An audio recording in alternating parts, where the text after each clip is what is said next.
Okay, so thanks for the kind introduction, Lucy, and thanks to all of you for being here at your lunchtime today, and those online as well. So I'm going to start this off by telling you something about myself, which is that I love spending time outdoors. I love to go hiking and camping in the summer with my family. I like to ride my bike in the region, go for runs, but it turns out that most of my time is spent indoors in buildings, and it's the same for all of us.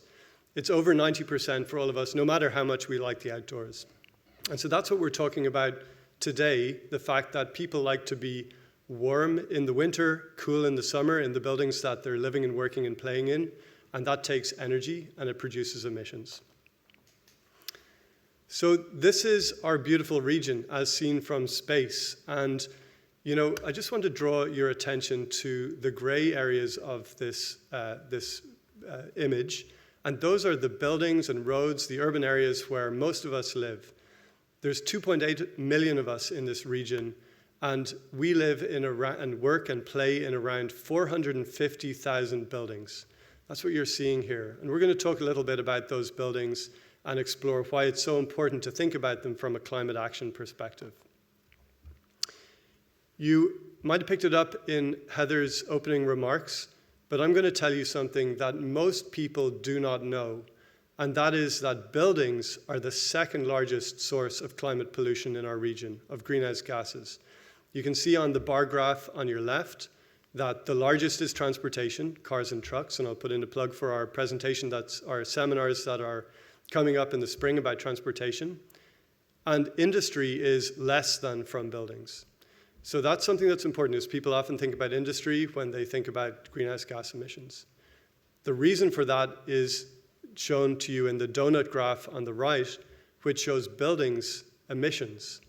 And you can see that the reason that we have so much emissions from buildings is that for a long time, fossil natural gas has been the best way to heat our buildings. And we're at the cusp of a transition in that technology. So let's zoom in a little bit to those buildings I told you about, the 450,000 buildings. Here we've got on the left a description of small and medium-sized buildings. These make up most of our buildings in the region. Think about small apartment buildings, townhomes, duplexes, and of course single-family homes. And I'm going to paint a picture of what 25,000 square feet looks like. If you can envision that maybe a generous-sized two-bedroom apartment might be around 1,000 square feet. Envision a building that's 3 or 4 stories that might have 25 or 30 apartments in it. That's 25,000 square feet. So even though the vast majority of our number of buildings are in this category, they are only producing around 2/3 of the emissions. So I'm going to zoom us over to the right side of this graphic to point you to the large buildings in our region. These are large condo towers, commercial buildings, big mixed-use spaces with commercial and residential. These buildings are far fewer in number. There are only about 9,000 of them in our region. However, they produce 1/3 of our emissions, of the climate pollution from buildings in our region. So we've got to focus our attention on those buildings as a huge opportunity, a huge economic opportunity, as you'll hear from some of my fellow speakers, to tackle these emissions. And we need to do that by setting a clear pathway with requirements and supports for those decision makers and building owners. This matters now because when you look at the picture on this slide, it's not going to change that much in the years and decades ahead. It's sometimes surprising to think about, but of the buildings that you see standing today, 2/3 of those will be still there in 2050. 2050 seems far away, but that's why the decisions we make now are so important from a climate action perspective.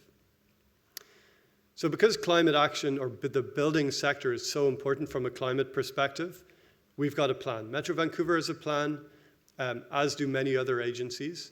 And in fact, we have 3 plans. I've shown them here today. And in brief, the Clean Air Plan focuses on emissions, both of health-harming air contaminants as well as greenhouse gases. Our buildings roadmap sets a pathway to zero emissions and resilient buildings by 2050, and our 10-year housing strategy focuses on the provision of affordable housing in our region. And all of these plans have targets and goals and actions that lead us towards a zero carbon buildings future. So what does a good plan for buildings look like? It's not just about zero emissions. It's also got to be thinking about comfort and safety and how easy these buildings and the technology in them are to maintain, and how smart they are as we think about the advancing technology we interact with the grid. And so in the panels here, you can see there's a range of different considerations when you're looking at either new buildings or retrofitting existing buildings, ranging from making sure there's great insulation through to, if we're upgrading equipment, we need to consider things like high-efficiency electric heat pumps, or making the building smart through bidirectional EV charging, for example. Of course, we know that there are significant barriers to zero emissions buildings, and that's why we are not seeing a much larger share of buildings being zero emissions already. And I'll tell you about a study that, a pilot program that we did in 2017. And in fact, Darla was the lead of this project, and so there may be questions for her about this. It was to look at strata councils and the opportunity to transition to zero emissions through energy advice. And we went into that study thinking, okay, it's going to be the technology. That's going to be the big barrier, getting the technology that will work for all these varied stratas. It turned out that the biggest issue, the biggest barrier, sure, there were technology-related issues, supply chain and contractors with the skills to install them, but the biggest barrier was providing the support to those decision makers, information, support to plan, support to finance the projects, the big projects that need to happen. And so that is going to be a critical part of our path forward, providing support to building owners. And I'm going to leave it there with the one message I feel like is really critical for us all to land on, and that is that while as an organizational level we have plans and we have actions that we've articulated, every building needs its own plan to get to zero emissions. And again, my colleagues here will speak a little bit more about the different pieces that make up this planning process. We've got to measure performance. We've got to make sure that we have access to skilled trades, the contractors that will install and maintain the new systems. And we need to make sure that we're considering that whole path forward of investment through to installation, through to maintenance, so that people can live in safe, comfortable, awesome places within our region. And with that, I'll say that, the plan to get to zero emissions, as I've described it, it's quite simple in terms of the steps we need to take, but individual buildings, as you'll hear, are complicated. We've got to recognize that. Thanks a lot.